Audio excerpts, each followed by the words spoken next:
política. Professor Helli Borges.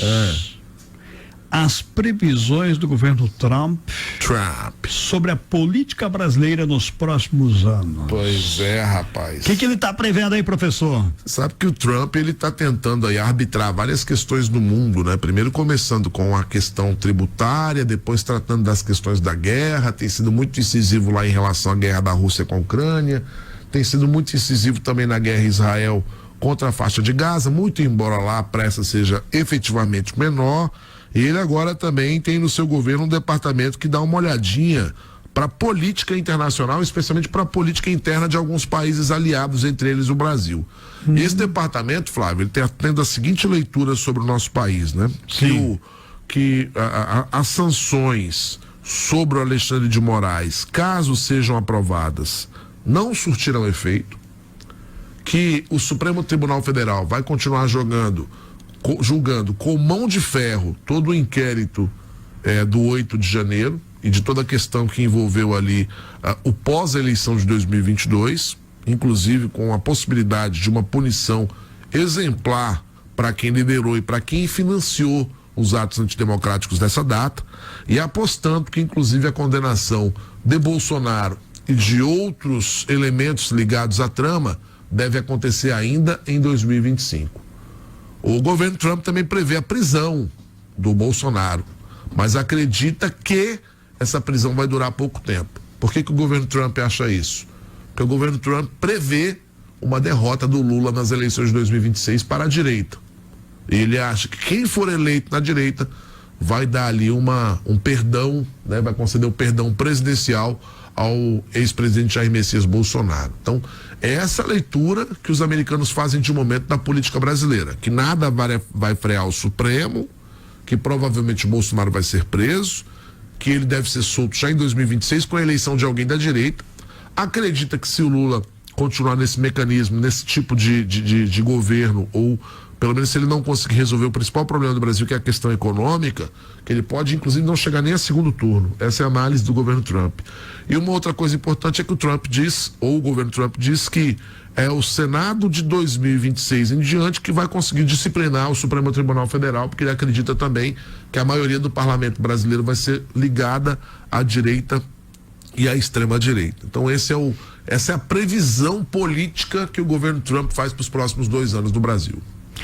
Você não acha que ele está se achando um Deus, não, professor? Porque quer definir, ou pelo menos traçar metas aí, na política brasileira, em vários outros países está também metendo alfinetes. Tomar cuidado com isso, né, Flávio? Lá no Canadá isso foi muito claro. No Canadá, tudo levava a crer que a direita mais moderada, conservadora, assumiria o país.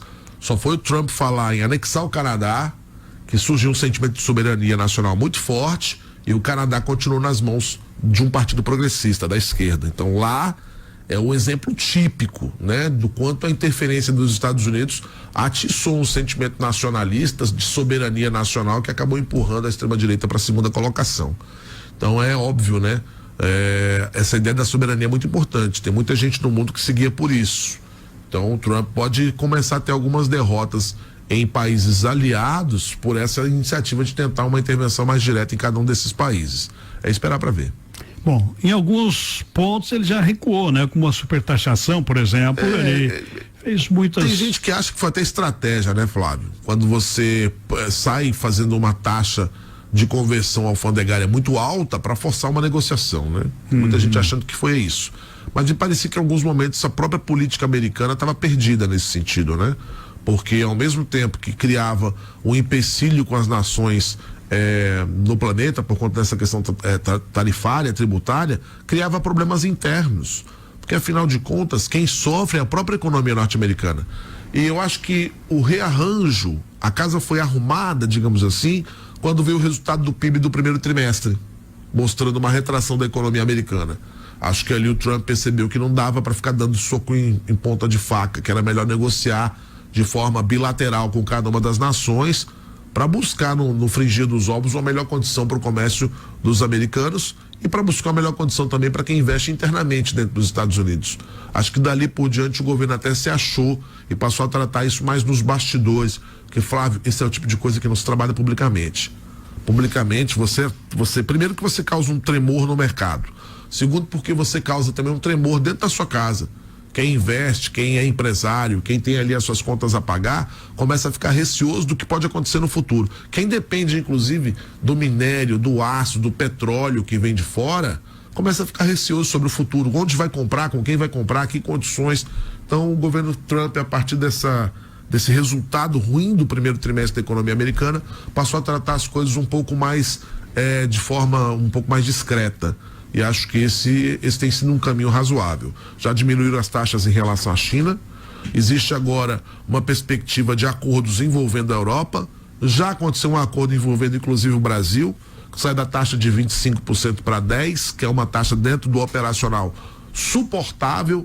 Tem sido assim com a Argentina. Lá na Argentina, do governo Milei, as taxas saíram de 25% para 11%. Então repare que mesmo no Brasil, que tem um governo supostamente de esquerda, a taxa foi melhor do que a taxa argentina. Mas pelo menos o Trump abriu a porta para que houvessem negociações mais conversadas, mais democráticas, sem imposição, com mais a mesa, né, das negociações, fazendo ali a sua parte. No caso do Brasil especialmente, é muito tranquilo, porque o Brasil efetivamente tem uma diplomacia internacional e um corpo técnico que sabe negociar isso como ninguém.